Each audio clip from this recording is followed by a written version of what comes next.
1 hour of contemplation surpasses 60 years of worship. The third chapter from the book, Knowing Oneself, Knowing God. Praise be to God who has guided us to this path. Never could we have found guidance had it not been for the guidance of God. In light of this chapter, we will engage with contemplation. And the subject of our discussion will be the prominent and privileged position of mankind among all other creatures.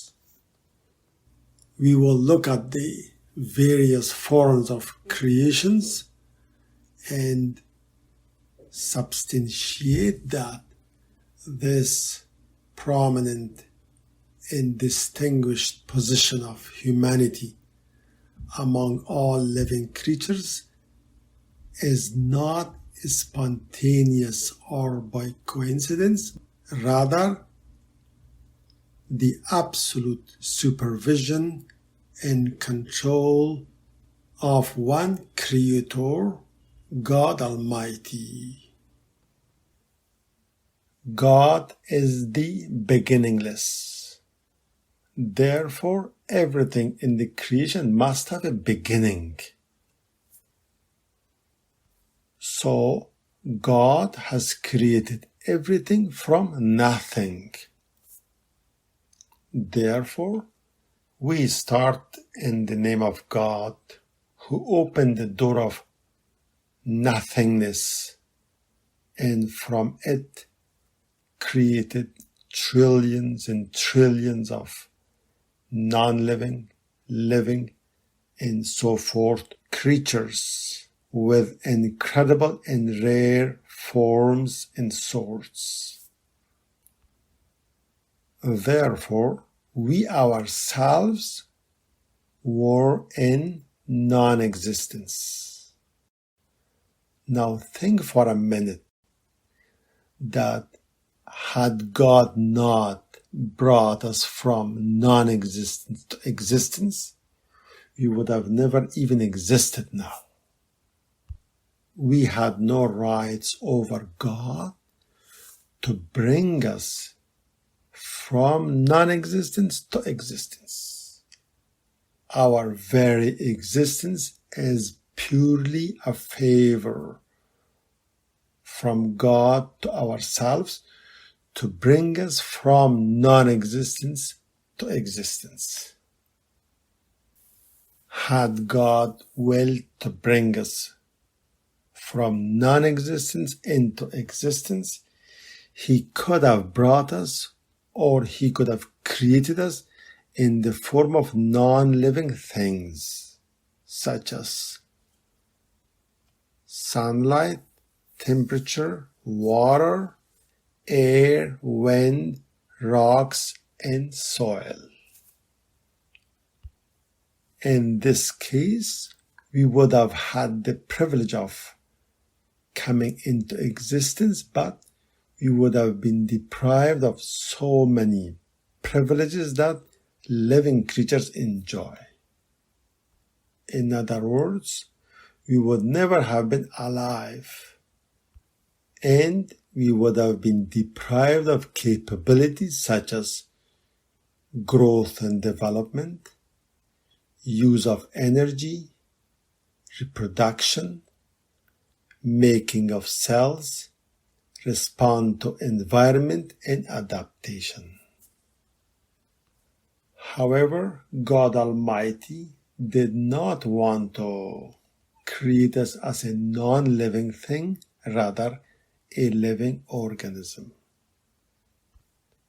In the category of living organisms, He could have created us, for example, as a unicellular organism. We could have been, for example, bacteria, but deprived of so many privileges that multicellular organism enjoy. Again, God favored us not to be among the unicellular organism, rather in the better category of multicellular organisms. In the category of multicellular organisms, He could have created us as plants. As a plant, we would have been rooted in one place and had little choice when it came to acquiring our food and nutrition.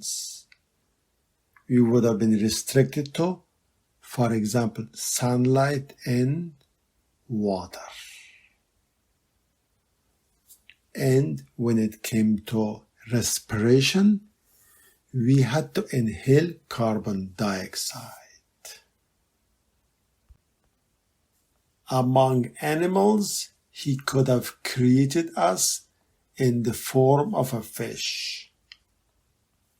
Our lives would have been restricted to simple aquatic environment, that is, in the river or in the oceans, and we would have never had the opportunity to explore the beauty of the land. This is only one example. There are many other examples that you can think of yourself. On the land, He could have created us in the form of a reptile, for example, a lizard, carrying out the simplest form of life and living in the simplest habitats. Bear with the cold and hot temperatures and eat the simplest form of foods. Better than reptiles, He could have created us in the form of insects, living in a simple local neighborhood, feeding on simple foods, and having a short lifespan. Perhaps better than insects, He could have created us in the form of a bird, with more enhanced flying capabilities and feeding on better food, yet not too many options. We would have been deprived of one more gift of God, that is teeth, to chew on food and to get a better pleasure of the food. Having brought us out of non-living things into living things, He took us out of the category of fish, reptile, insects, and birds, all the way to the category of mammals. Among mammals, we could have been a deer, a horse, and so on.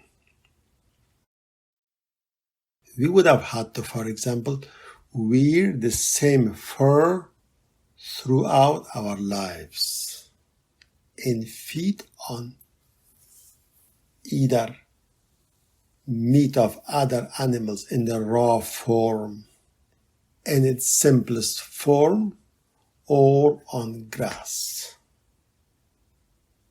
And once again, we had no control over the nature, for example,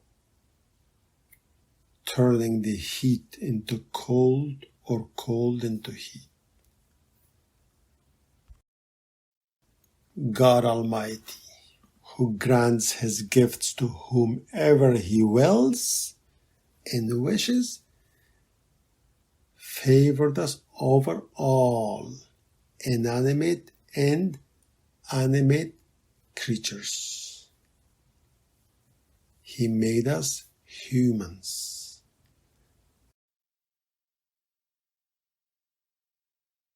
As humans, we have millions and billions of advantages over all other non-living things and living organisms.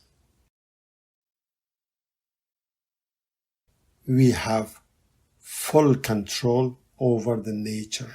For example, we can turn heat into cold and cold into heat. We have luxurious habitats. We can wear whatever outfit we want to beautify ourselves and feel comfortable and exactly per weather conditions. It's true that we cannot run as fast as animals like horse, but we were given the ability to invent vehicles in which we comfortably sit and run much faster than any fastest animal on earth.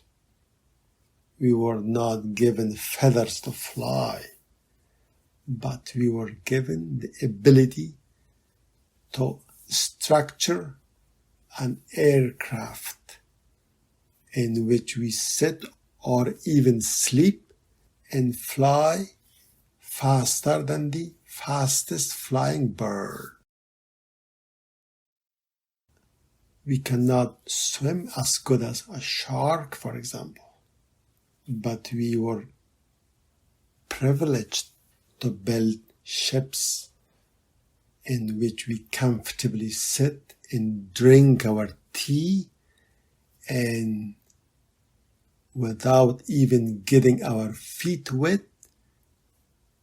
cruise the ocean faster than any marine creature.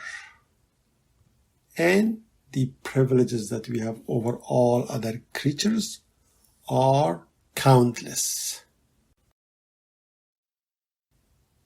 After all, why, O mankind, representatives of God on earth, don't you ponder that before your creation, the exalted, most gracious, most merciful one had bestowed all these favors unto you.